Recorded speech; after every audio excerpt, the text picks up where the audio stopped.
இன்பத்தையே பங்கு வைத்தால் புன்னகை சொல்வது நன்றி. துன்பத்திலே துணை இருந்தால் கண்ணீர் சொல்வது நன்றி. வாழும் போது வருவோர்க்கெல்லாம் வார்த்தையாலே நன்றி சொல்வோம். வாழும் போது வருவோர்க்கெல்லாம் வார்த்தையாலே நன்றி சொல்வோம். வார்த்தையின்றி போகும் போது மௌனத்தாலே நன்றி சொல்வோம். 4 பேருக்கு நன்றி, 4 பேருக்கு நன்றி, அந்த 4 பேருக்கு நன்றி. தாயில்லாத அனாதைக்கெல்லாம் தோள் கொடுத்து தூக்கி செல்லும் 4 பேருக்கு நன்றி. அற்புதமானவர்களே, இது ஒரு அற்புதமான தருணம். நன்றியை பற்றி பேசும்போது இந்த உலகத்தில் இன்றைக்கி அரிதாக போனது நன்றி தான். இந்த நன்றிங்கிற இந்த 3 எழுத்தில் தான் இந்த உலகம் மிகச்சிறந்ததாக பிரகாசமாக இந்த ஒளி மிகுந்ததாக வர வேண்டிய ஒரு உலகம் இன்றைக்கி நன்றி உணர்ச்சி மங்கி போனதால் பாழ்பட்டு சிதிலம் அடைஞ்சி சிதஞ்சு கிடக்குது. இது திரு கவியரசர் கண்ணதாசன் எழுதின பாட்டு சங்கிய முழங்கன்னு நம்ம புரட்சித் தலைவருடைய ஒரு அந்த படத்தில் இந்த 4 வரி. இன்பத்தையே பங்கு வைத்தால் புன்னகை சொல்வது நன்றி. துன்பத்திலே துணை இருந்தால் கண்ணீர் சொல்வது நன்றி. வாழும் போது வருவோர்க்கெல்லாம் வார்த்தையாலே நன்றி சொல்வோம். வார்த்தையின்றி போகும்போது மௌனத்தாலே நன்றி சொல்வோம். நன்றி. இந்த நன்றி நன்றி நன்றின்னு நான் வாழ்க்கை திறவர் கூட அதை தான் அடிக்கடி சொல்லுவேன். என்னென்னா, நன்றி உணர்வு என்பது நல் ஒழுக்கங்களின் தாய், நற்பண்புகளின் தாய் அப்படின்னு ஒரு சிசரம். இதை நான் அடிக்கடி சொல்லுவேன், நிறைய மேடைகளை அதை சொல்லுவேன், திருப்பி திருப்பி சொல்லுவேன். நன்றி உணர்வு நற்பண்புகளின் தாய் என்னுவான் சிசரம், கிரேக்கத்தினுடைய மிகச்சிறந்த அறிஞர். ஏன்னா இந்த நன்றி உணர்வை நீங்கள் பாருங்கள், 11வது அதிகாரம் எடுத்த உடனே சொல்லுவார், செய் நன்றி அறிதல்ல முதல் குறளை சொல்லுவார், செய்யாமல் செய்த உதவிக்கு வையகமும் வானகமும் ஆற்றல் அறிதுன்னுவார். ஒருத்தர் நீங்கள் எதையுமே செய்யாமல் ஒருத்தர் நன்றி செய்கிற போது அந்த நன்றி இருக்கே, இந்த வையகத்தையும் இந்த உலகத்தையும் இந்த வானத்தையும் சேர்த்து கொடுத்தா கூட அது சமமாகாது அப்படின்னுவார். அதிலேயே கடைசியில் சொல்லுவார், நன்றி மறப்பது நன்றென்று, நன்றல்லது அன்றே மறப்பதுன்னு முன்னால் சொல்லுவார். கடைசியாக சொல்லுவார், என் நன்றி கொன்றார்க்கு உய்வுண்டாம் உய்வில்லை, செய் நன்றி கொன்ற மகற்கு. ரொம்ப அற்புதமான குறள் இது. நம்ம நினைக்கிறோம் செய்து நன்றியை மறக்கிறதுங்கிறது பாருங்கள், இன்றைக்கி பார்க்குறோம் அரசியலில், இன்றைக்கி பார்க்குறோம் சினிமா உலகத்தில், இன்றைக்கி பார்க்குறோம் தனிய வாழ்க்கையில், இன்றைக்கி பார்க்குறோம் இன்றைக்கி ஒரு குடும்ப ஒரு வாழ்க்கையில், சமூகத்தில் இந்த நன்றியை எத்தனை பேர் கொண்டிருக்கிறாங்க. அந்த நன்றி செஞ்சவங்களுக்கு எத்தனை பேர் ஒரு ஒரு மோசமான நிகழ்ச்சி. நான் என்னுடைய வாழ்க்கை நிறைய இருக்குது, நான் பின்னால் சொல்ல போகிறாங்க. என் வாழ்க்கையில் ஒரு துரோக சிந்தனையோட எவ்வளோ ஒரு நட்புன்ற பேரில் பண்ணால் ஒருத்தன் அப்படின்றத நான் சொன்னேன்னா அது அடங்காது. அது ஒரு காலம் வர சொல்கிறேன். அதெல்லாம் நான் அந்த அனுபவத்தோடு தான் நான் இதை பேசுகிறேன். நன்றி உணர்ச்சி, நான் நன்றி நினச்சி தான் அப்படியே விட்டுட்டேன். அந்த துரோகத்தை கூட நன்றி நினச்சி அப்படியே விட்டுட்டேன்.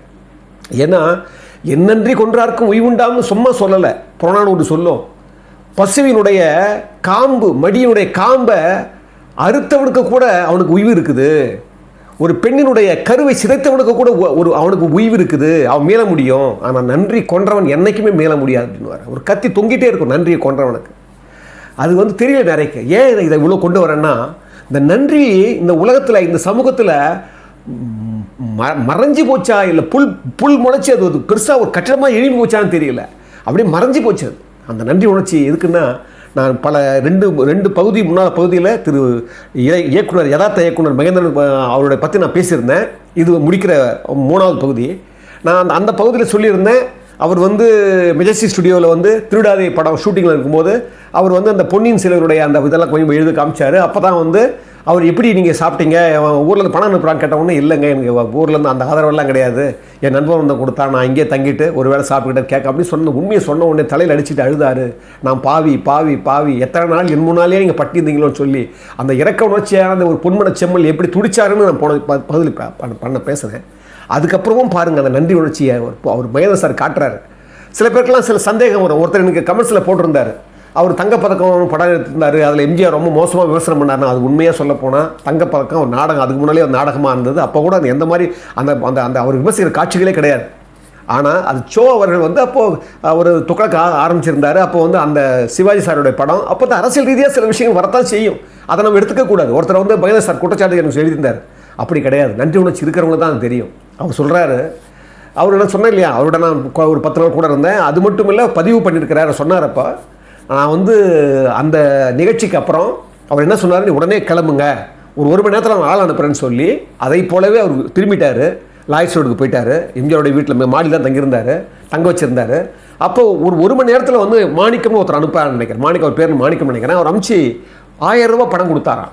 அப்போ சொல்கிறார் அவர், அந்த 1000 ரூபா கொடுத்து போன பிறகு அந்த 1000 ரூபா மதிப்புன்னு தெரியல. அப்போ ஒரு 1000 ரூபான்றது பெரிய பணம், எனக்கு அப்போ கூட அந்த மதிப்பு தெரியல அப்படின்னு அவர் குறிப்பிட்றாரு. குறிப்பிட்டு அவர் வந்து சாப்பிட்டு இருக்கிறாரு. மறுநாள் எம்ஜிஆர் வராராம். மறுநாள் காலையில் வந்த உடனே, நீங்கள் என்ன பண்ணுறீங்க, இப்போ என்ன பண்ண போகிறீங்கன்னு சொன்ன உடனே, இல்லை நான் அவசரமாக ஊருக்கு போகிறேன், அம்மா அப்பா பார்க்கணும், பார்த்துட்டு நான் வேலை சம்மந்தமாக ஏதாவது விஷயம் நான் பண்ணணுன்ற மாதிரி அவர் சொன்னாராம். அங்கே போய் வேலையை தேடணும்னு நினச்சினாராம் அவர்.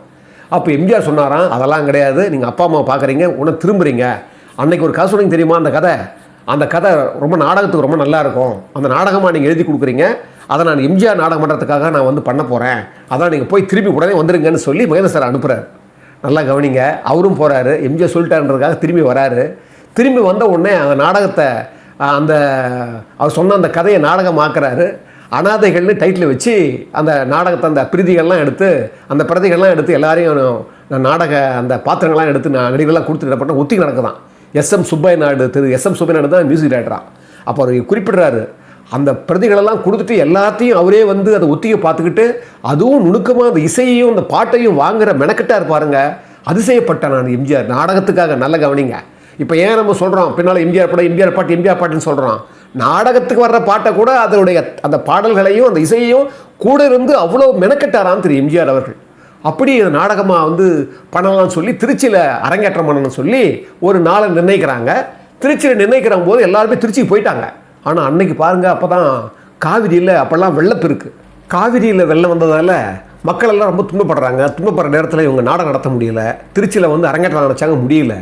உடனே வேறு வழி இல்லாமல் சென்னைக்கு திரும்பி வந்துடுறாங்க எம்ஜிஆர் அந்த குழுவோடு சேர்ந்து. வந்த பிறகு யோசிக்கிறாங்க, சரி வேண்டாம், இது நாடகம் நடத்த வேண்டாம், இதை வந்து நம்ம படமாக்குவோன்னு சொல்லி என்ன பண்ணுறாரு, உடனே அது படமாக கன்வெர்ட் பண்ணுறாங்க. அதுக்கு டைட்டில் வைக்கிறாங்க, அனாதைகள்னு வச்ச டைட்டில் வாழ்வே வா அப்படின்னு ஒரு டைட்டில் வச்சு திரும்ப சாவித்திரி அம்மா, டைரக்டர் வந்து டி யோகானந்த், இவங்களெல்லாம் வச்சு ஒரு படம், அந்த படமாக கன்வெர்ட் பண்ணுறாங்க. 3 நாள் ஷூட்டிங் நடந்துதான். 3 நாள் ஷூட்டிங் நடந்த பிறகு அந்த ஃபைனான்சியர் வந்து என்ன பண்ணுறாரு, திடீர்னு இறந்துடுறாரு. அந்த படம் நின்று போன பிறகு திரும்பி என்ன பண்ணுறதுன்னு தெரியல. இவர் பாவம் யோசிக்கிறாரு, என்னடா அப்படி ஆயிடுச்சேன்னு சொல்லி. அப்போ கூட திரு எம்ஜிஆர் அவர்கள் விடவே இல்லையா. அப்போ அந்த இடத்துல தான் மேகலா பிக்சர்ஸ் கலைஞர் கருணாநிதி அவர்கள் மூலமாக அந்த மேகலா பிக்சர்ஸில் காஞ்சி தலைவர் நம்ம படம் எடுக்க ஆரம்பிக்கிறார். காசிலிங்கன்னு டைரக்டர்.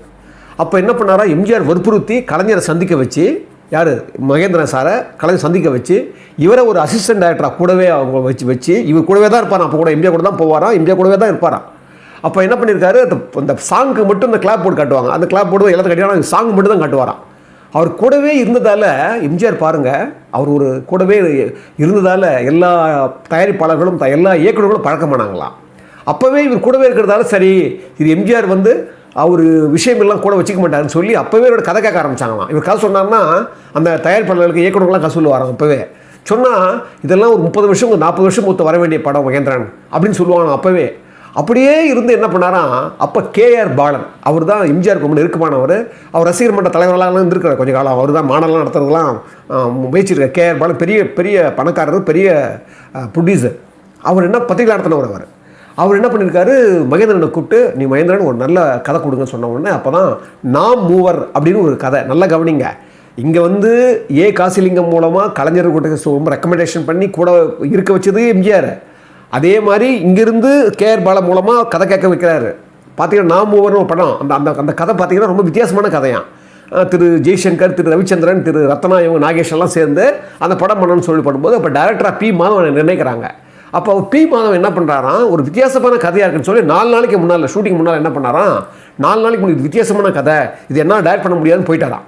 யார், தங்கப்பதக்கம்லாம் பின்னால் பண்ணவர் பெரிய டைரக்டர் அவர் பாருங்க அப்படி சொன்னாராம். அவர் உடனே என்னடா இது, நமக்கு சினிமாவுக்கு நமக்கு சம்மந்தம் இல்லை, நமக்கு ஏதோ பிரச்சனைன்னு சொல்லிட்டு வீடு கண்ணமூர் போயிட்டாராம் புதுக்கடை பக்கத்தில். போன உடனே என்ன ஆச்சு, என்ன செய்யறதுன்னு தெரியாமல் இருக்கிற போது உடனே திரு கேஆர் பாலா என்ன பண்ணாராம், அந்த ஊர் போஸ்ட் ஆஃபீஸுக்கு தந்தி கொடுத்து, மகேந்திரன் நீங்கள் புறப்பட்டு வாங்க, சின்ன ஒரு மசாலா சேருங்க, நான் இங்கே ஒரு முக்கியமாக ஏற்பாடு பண்ணியிருக்கேன், நீங்கள் வந்த உடனே நான் படத்தை ஆரம்பிக்கலாம்னு சொன்ன உடனே, ஏன்னா இது நம்மளை நம்பி எவ்வளோ டேரக்டர் இருக்கிறாங்க, எவ்வளோ ரைட்டர்ஸ் இருக்காங்க, நம்மளை கூப்பிட்ற சொல்லி திரும்பி வந்தாராம் மகேந்திரன் சார்.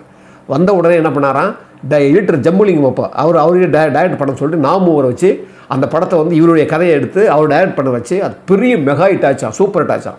அதுக்கப்புறம் அதே கேஆர் பாலன் கம்பெனிலேயே சபாஷ் தம்பி, பணக்கார பிள்ளையெல்லாம் படம் எடுத்து நல்லா போயிட்டு இருக்கும்போது திடீர்னு அவருக்கு மகேஷ் சாருக்கு ஒரு எண்ணம் வருதான், நம்மளே வந்து எம்ஜிஆருக்கு முன்னால் வந்து சினிமா இப்படி இருக்கணும் அப்படி இருக்கணும் பேசியிருக்கிறோம், புது வகையான சினிமா பண்ணோம், நம்ம என்ன வழக்கமான சினிமா போயிட்டுமே, இது நமக்கு சரிப்படாது, நம்ம கொஞ்ச நாளைக்கு ஊருக்கு போகலான்னு சொல்லிட்டு என்ன பண்ணாராம். அப்போ வந்து மனைவியும் எல்லாம் அங்கே இருக்காங்களாம் சென்னையில். இவங்க முதல்ல மனைவியும் குழந்தையும் வந்து நம்ம ஊருக்கு அமுச்சிட்டு நம்ம வந்து போயிடலான்னு சொல்லி டிக்கெட் எடுத்துட்டாராம், இவரும் கூட போயிடலான்னு சொல்லி. அந்த நேரம் பார்த்து ஆனந்த் ஃபிலிப்ஸ் வேணுச்செட்டியார், அவர் தான் முள்ளு மலரெல்லாம் பண்ணவர், அவர் ஓடி வந்து என்ன, மகேந்திரன் நீங்கள் என்ன பண்ணுறீங்க, உங்களுக்கு உடனே போங்க, முக்தாவுக்கு கதை வேணும், நீங்கள் போய் சொல்லுங்கன்னு சொன்னோன்னே, இல்லைங்க நான் ஊருக்கு போகணும், நீ போய் சொல்லிட்டு அதுக்கப்புறம் ஊருக்கு போ அப்படின்னாராம் அவர். உடனே முக்தா ஸ்ரீனிவாசன் பெரிய டேரக்டர் தெரியும் உங்களுக்கு, அவர்கிட்ட போய் சொல்லும்போது தான் நிறைகுடம்னு ஒரு படம், அந்த படம் தான் வந்து அவர் வந்து ஒரு மறுபடியும் ஒரு நல்ல படமாக வந்து வெற்றி பெற்றது. அதை பற்றி கூட அவருக்கு இது சரியாக எடுக்கலன்னு சொல்லிட்டு சொல்லுவார் மகேந்திரன் சார். ஆனால் அங்கே பாருங்கள், அதுக்கப்புறம் அதன் மூலமாக ஷோருடைய அந்த நிறைகுடத்தில் வந்து திரைக்கதை வசனத்தோட அவர் ஷோ மூலமாக பரிச்சயம் ஏற்பட்டு அவர் கூப்பிட்டு அவர் துக்ளக்கு ஒரு பத்திரிக்காராக போய் 3.5 வருஷம் பத்திரிக்கை ஒர்க் பண்ணுறாரு. அங்கே ஒரு இன்சிடென்ட் சொல்கிறார், அது பாருங்கள், அதுதான் இது ஒரு முக்கியமான இடம். ஏன்னா என்னை உருவாக்கினவர், நான் வர்றது காரணமானவே எம்ஜிஆர். அப்போ வந்து போஸ்ட்மார்ட்டம் அப்படின்னு சொல்லி அந்த துக்ளக்கில் வந்து சினிமா விமர்சனம் எழுதுவார் மகேந்திர சார். அப்போது உலகம் சுற்றும் வாலிபன் படம் ரிலீஸ் ஆகும்போது இவர் அதை பற்றி வழக்கமான படம், இது ஒரு மசாலா படம்னு சொல்லி என்ன பண்ணுறாரு, ரொம்ப வேகமாக வேறு மாதிரி விமர்சிச்சுப்பா போல தெரியுது. அது சொல்லலை அவர், ஆனால் சொன்னார் நான் மோசமாக விமர்சிச்சது பண்ணேன். ஏன்னா வந்து அந்த படம் பெரிய ஹிட்டுன்னு தெரிஞ்ச பிறகு அப்போல்லாம் நாங்கள் என்ன பண்ணுவோம், போஸ்ட்மார்ட்டம் விமர்சனம் பண்ணால் கூட டைரக்டர்கிட்டே போய் கொடுத்து அவங்க பதில் வாங்கி போடுவோம் துக்ளக்கில். அந்த சமயத்தில் நான் எம்ஜிஆர் கிட்ட எப்படி போக முடியும், இப்படி ஒரு விமர்சனம் எழுதுகிற போது. அதனால் முதலைன்னு ஒருத்தர் நண்பர் இருந்தார், அவர் அனுப்பிச்சானாங்க. உடனே எம்ஜிஆர் பார்த்துட்டு, யார் மகேந்திரன் எழுதுருந்தா, இதான் என் பதில் அப்படி திருப்பி கொடுத்தாராம், கோவமாக கொடுத்துட்டாராம், திருப்பி எடுத்துட்டாங்களாம். அவர் குறிப்பிடுறார் மகேந்திரன் சார், நான் நன்றி கெட்டவனா இல்லை வந்து சிறுவழித்தரமானவனா இல்லை நேர்மை அற்றவனான்னு தெரியல. ஏன்னா நான் ஒரு பத்திரிக்கை எழுதினேன், அது எப்படி ஒரு எழுதுனேன்னு எனக்கு தெரியல, இப்பேற்பட்ட வெற்றி படமாக இருந்த அவர்கிட்ட நான் தப்பாக எழுதிட்டேன்னு சொல்லி ரொம்ப வருத்தப்பட்டு இதனுடைய பிரதிபலன் எங்கே கிடைக்குது பாருங்கள். அதுக்கப்புறம் வந்து அங்கேருந்து தங்கப்பதக்கம் பண்ணுறாரு, அதுக்கப்புறம் டைரக்டர் ஆகிடுறாரு. டைரக்டர் ஆன பிறகு பார்த்தீங்கன்னா முள்ளும் மலரும், உதிரி பூக்கள், அதுக்கப்புறம் அப்படியே நெஞ்சத்தை கிள்ளாதே 1981 படம் வருது. இதுதான் முக்கியமான செய்தி. என்ன பாருங்கள், எந்த இடத்துலையும் எம்ஜிஆர் அவர் மறக்கவே இல்லை, நன்றி உணர்ச்சியில் மறக்கல. அதனால தான் நன்றி முதல்ல சொன்னேன். ஏன்னா நன்றி உணர்ச்சிங்கிறது என்னென்னா, ஷேக்ஸ்பியர் சொல்லுவார், அதாவது எனக்கு உயிரை அளித்தது போல் இறைவனே, எனக்கு உயிரை அளித்தது போல் என் இதயத்தில் நன்றி உணர்ச்சியும் கூடப்பா அப்படின்னு சொல்லி ஒரு நாடகத்தில் கேட்பார். அந்த மாதிரி இந்த நன்றி உணர்ச்சியை பாருங்கள், மகேந்திரன் விடவே இல்லை. எங்கே நடக்குது பாருங்கள், அது ஒரு முத்தாய்ப்பா 1981 நெஞ்சத்தை கிள்ளாதே அது பெரிய ஒரு 3 நேஷனல் அவார்டு கிடைக்குது. முதல்ல ஒரு பெஸ்ட்டு ஃபோட்டோகிராஃபி, அது வந்து அசோக் குமார்னு ஒருத்தர், அவர் கிடைக்குது. அதுக்கப்புறம் சவுண்ட் ரெக்கார்டிஸ்ட் எஸ்பி ராமநாதன் பிரசாதில் இருந்தார், அவர் பிள்ளவர், அது கிடைக்குது. 3வது நல்ல திரைப்படம்னு சொல்லும்போது மகேந்திர சார் கிடைக்குது. அப்போ வந்து 1981 அந்த கிடைச்ச நேஷனல் அவார்டுக்காக இவங்க டெல்லிக்கு போகிறாங்க. அடுத்த வருஷம் போகிற போது எம்ஜிஆர் அங்கே வந்திருக்கிறார் தமிழ்நாடு இல்லத்தில். இதை கேள்விப்படுறாரு மகேந்திர சார். உடனே என்ன பண்ணுறாரு, அந்த விருது வாங்கின கையோட நேராக போய் சந்திக்கிறார். அமைச்சரோட கூட இருக்காராம் எம்ஜிஆர். போய் என்ன பண்ணாராம் பாருங்கள், மகேந்திர சாருடைய அந்த எண்ணத்தை பாருங்கள். நேராக போய் அந்த அவருடைய தேசிய விருது வாங்கினார் பாருங்கள், கூட கூட்டு போய் அவங்க விருதுக்கு கூட்டு போய் எம்ஜிஆர் காலடியில் வச்சு வணங்கி, இந்த விருதுக்கே மூலக்காரணம் நீங்கள் தான், இதுக்கு மூலக்காரணம் சொல்லி வணங்கினாராம் திரு மகேந்திர சார். அது சொல்கிறார் அவர், நான் வணங்கினேன். எம்ஜிஆர் அப்படியே கட்டி பிடிச்சிக்கிட்டு அவர் சொன்னாராம் அமைச்சர்கள்கிட்ட, பார்த்தீங்களா நான் என்ன பண்ணேன், குடத்தில் இருக்கிற விளக்கை தூக்கி வெளியே வச்சேன், அவ்வளோதான் நான் செஞ்சது.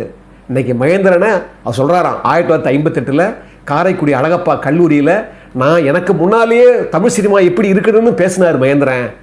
அன்றைக்கே நான் பிடிச்சி இழுத்து ஒரு கடிதம் எழுதி கொடுத்தேன்.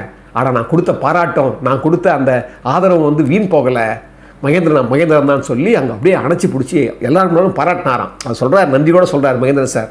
அது சொல்லிட்டு சொல்கிறாரு, திரு எம்ஜிஆர் சொல்கிறாரு, நான் நாளைக்கு சென்னைக்கு வந்துடுவேன், சென்னைக்கு வந்தோம் நாளைக்கு நீங்கள் 3 மணிக்கு ராமாவரம் தோட்டத்துக்கு நீங்கள் வரீங்க, உங்கள்கிட்ட ஒரு புதிய பொறுப்பு கொடுக்க போகிறேன் அப்படின்னு சொன்னார். ஆனால் நான் தான் தவறு பண்ணிட்டேன், நான் போகலை. ஏன்னா ரொம்ப நெருக்கமானவங்க, வேறு ஏதாவது சொல்லிடுவாரோ, வேறு ஏதாவது பண்ணிவிடுவாரோ, சுதந்திரம் போயிடுமோன்னு நான் என்னென்னமோ கற்பனை பண்ணிக்கிட்டு நான் அவருக்கு தெரியாதா பண்ணுறதுக்கு. ஆனால் என் சந்ததிகள் எல்லாமே அவருக்கு தான் நான் வணக்கம் சொல்லணும், அவருக்கு தான் நன்றி சொல்லணும், அவருக்கு தான் காலம் பூரா பண்ணணும், அவருக்கு தான் இதெல்லாம் சேரும் அப்படின்னு சொல்லி மறுபடியும் நன்றி சொல்கிறார். ஏன்னா அவர் சொல்கிறார் பாருங்கள், நான் நாடோடி மண்ணை மட்டும் ஓடாமல் போயிருந்ததுன்னா அவருக்கு முதலுக்கு வந்திருக்க மாட்டார், நாங்கள் அகாப்பக்கலுக்கு வந்திருக்க மாட்டார், நான் சினிமாக்கே வந்திருக்க மாட்டேன்.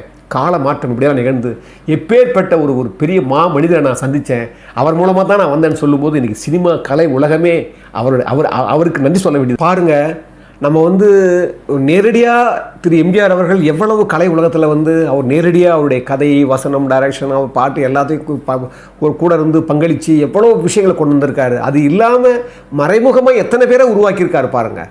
நான் அவருடைய 10 நாள் கூட இருந்த மகேந்திர சார் கூட அவர் சொல்லும் போதெல்லாம் அந்த கண்களில் அந்த நன்றி உணர்ச்சி இருக்கும். அந்த கண்களில் அது கவனம் எங்கேயுமே போகாது. அப்போ கூட அவர் நன்றி சொல்லி தான் சொல்கிறார். அதாவது அதை ஏன் என்கிட்ட வெளிப்படுத்துகிறார், நான் கேட்டேன், எனக்கு நீங்கள் என்ன சொல்கிறீங்க, எனக்கு என்ன அப்போ சொன்னார் ஒரு வார்த்தை, இதுதான் சொன்னார், வாழ்க்கையில் என்னோடய சினிமாவில் நடந்ததெல்லாம் நல்லதெல்லாம் தானாகவே நடந்தது, எனக்கு கெட்டதெல்லாம் வழியே போய் நான் திணிச்சுக்கிட்டது அப்படின்னார்.